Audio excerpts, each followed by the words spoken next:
लकवा है जिसे हम कहते हैं, ये क्या फालिज की कोई किस्म है या ये बेसिकली बीमारी क्या है? आंख बंद नहीं होती, चेहरे पे स्माइल नहीं होती, मुंह टेढ़ा हुआ होता है, जो भी नस है जिसे हम कहते हैं फेशियल नर्व वो इफेक्टेड हो जाती है, जिसकी वजह से ये अनकंट्रोल्ड डायबिटिक हैं उनमें ये चांसेस हो जाते हैं, अनकंट्रोल्ड हाइपरटेंशन है उसमें ये चांसेस। तो अक्सर वो जंगली कबूतर खा के आते हैं, वो 2-2 3-3 हफ्ते खाते हैं। अच्छा, वो तो पेशेंट को एंटीबायोटिक दी जाती है, पेशेंट को एंटीबायोटिक दी जाती है, एंटीहिस्टामिन दी जाती है, स्टीरॉयड। अस्सलाम वालेकुम नाज़रीन, मैं हूं आपका मेज़बान अली रहमान खालिद और आज हमारे साथ मौजूद हैं डॉक्टर तारिक अली शेख जो ENT सर्जन हैं। आप इनकी पहले भी बेशुमार वीडियोस देख चुके हैं, लेकिन आज ख़ास तौर पे हमने इनको दावत दी है एक ऐसी डिज़ीज़ के बारे में बात करने के लिए जिसे लकवा कहा जाता है आम ज़ुबान में।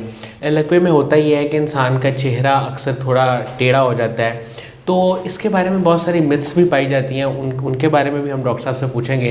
लेकिन पहले हम जानेंगे कि ये असल में जो बीमारी है लकवा वो क्या है।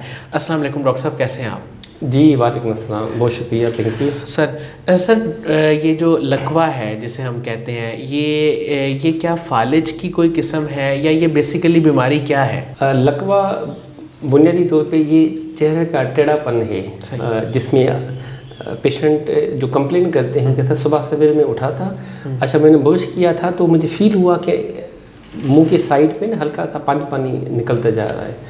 अच्छा उसने चेहरा आईने की तरफ देखा तो उसने महसूस किया कि आंखें बंद ही नहीं हो रही। उसने बड़ी कोशिश की, उसने ऊपर की तरफ देखा तो चेहरे पे उनके ना रिंकल्स वगैरह नहीं बनते।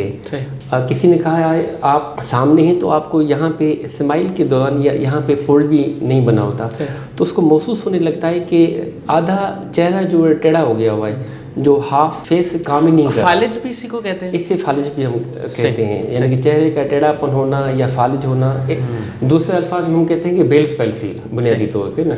सर सिम्टम्स तो इसकी यही है कि चेहरे में मसला होता है, थोड़ा सा टेढ़ा हो जाता है, सिम्टम्स यही है ना लकवे के? हम मेनली होता है कि आंख बंद नहीं होती, चेहरे पे स्माइल नहीं होती, मुंह टेढ़ा हुआ होता है, जो भी कंट्रोल भी लूज हो जाता है आपका, तो वो मुंह के थ्रू साइड में आने लगता है, तो हाफ फेस जो उसका इफेक्टेड हुआ होता है बुनियादी तौर पे, यानी कंट्रोल खत्म हो जाता है, जैसे हमारा अपने फेस पे कंट्रोल है। हाँ, दिमाग की जो 7वीं नस है जिसे हम कहते हैं फेशियल नर्व वो इफेक्टेड हो जाती है, जिसकी वजह से ये टेढ़ा हो जाता है। सर इसकी वजूहात क्या होती हैं, बुनियादी वजूहात क्या है, और फिर आगे जो एक एज रिलेटेड अगर ये बीमारी होती है तो वो क्यों होती है? अच्छा, अक्सर देखा गया है कि cause is idiopathic, means cause is unknown, मगर जो नेक्स्ट पे जो काउंट किया जाता है वो पेशेंट जो अनकंट्रोल्ड डायबिटिक हैं उनमें ये चांसेस हो जाते हैं, अनकंट्रोल्ड हाइपरटेंशन है उसमें ये चांसेस हो जाते हैं, किसी को कोई ऑटो इम्यून डिसऑर्डर हो उसकी वजह से भी हो जाता है, जो फीमेल 3rd मंथ प्रेगनेंसी में हो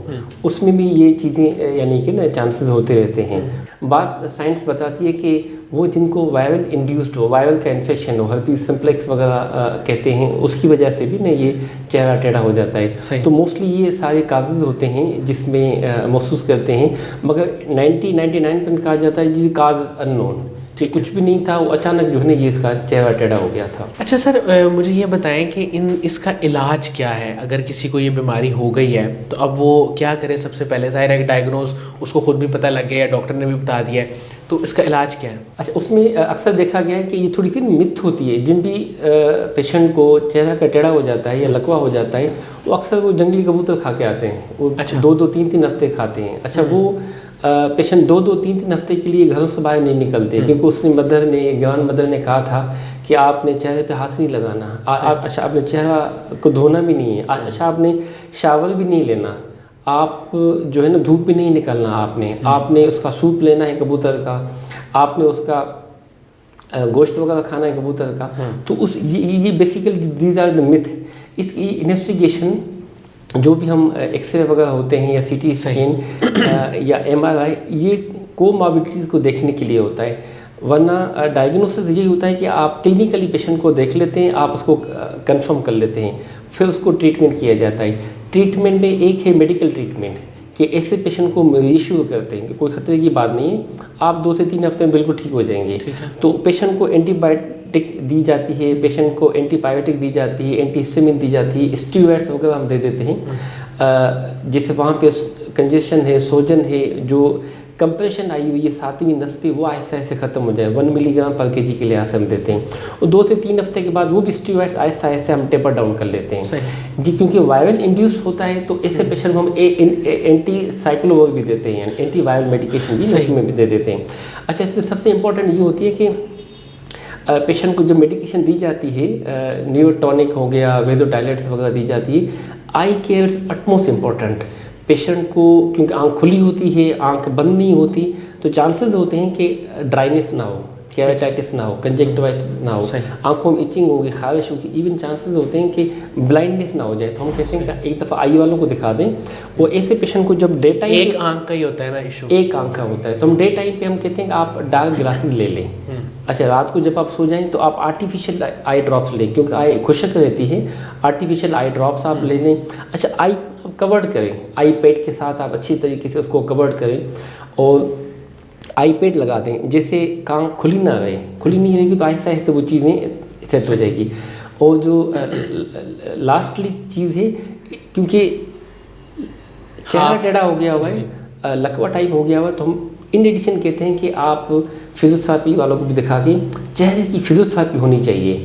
जैसे हम चीगम कहते हैं पेशेंट्स को, चेहरे की जो मसल्स है मेस्टिकेशन की, खाने पीने की, उसकी हम साथ में उसको एक्सरसाइज बताते हैं, मगर इन एडिशन कहते हैं कि चेहरे की एक्सरसाइज भी होनी चाहिए। तो फिजियोथेरेपी वाले साथ साथ में एक्सरसाइज भी करते हैं, तो इसमें फिर आई वाले भी देखते हैं, फिजियोथेरेपी वाले देखते हैं, इन एडिशन हम देख देते हैं। तो ये पेशेंट 2 से 3 हफ्ते में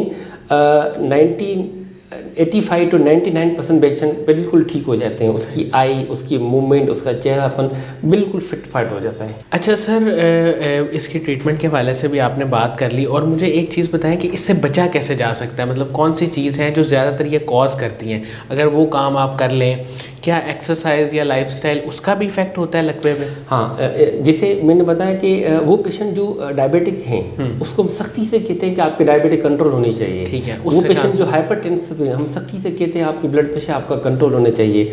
3rd ट्राइमेस्टर है तो उसमें ये चांसेस होते हैं, तो उसमें हम कहते हैं कि आपकी ना उस दौरान कोई भी कोमॉर्बिडिटीज़ नहीं होनी चाहिए, वरना अल्टीमेटली उस नस पे इफेक्ट आता है तो वो टेढ़ापन होने के चांसेस होते रहते हैं। आपको कानों में थोड़ी सी इचिंग हुई है, कानों में खारिश हुई है, आप महसूस करते हैं कान बंद होने लगा है, इचिंग खारिश है, उसके बाद थोड़ा सा लकवे के चांसेस हैं, तो हम कहते हैं कि ये जो आपको इचिंग खारिश हुई है, आपको कान में शदीद किस्म का दर्द है, अभी आपको आहिस्ता आहिस्ता स्किन पे इफेक्ट हो रहा है, तो फ़ौरन आप एक दफ़ा ENT कंसल्टेंट को दिखा दें, क्योंकि चांसेस होते हैं कि इस वेजिकल्स के बाद आँख, चेहरा, लिप्स को इफेक्ट होगा, तो अल्टीमेटली पेशेंट लकवे पे चला जाएगा। तो जब ये इन्फेक्शन हो थोड़ा सा तो इमीडिएटली दिखा दें, so that timely patient diagnose हो, timely he should be managed. बहुत बहुत शुक्रिया डॉक्टर तारिक अली शेख साहब, आपने हमारे लिए वक्त निकाला। नाज़रीन, मुझे उम्मीद है कि इनकी गुफ्तगू से आपने बहुत कुछ सीखा होगा, और इंशाल्लाह दोबारा हाज़िर होंगे एक नए इंटरव्यू के साथ। अल्लाह हाफ़िज़।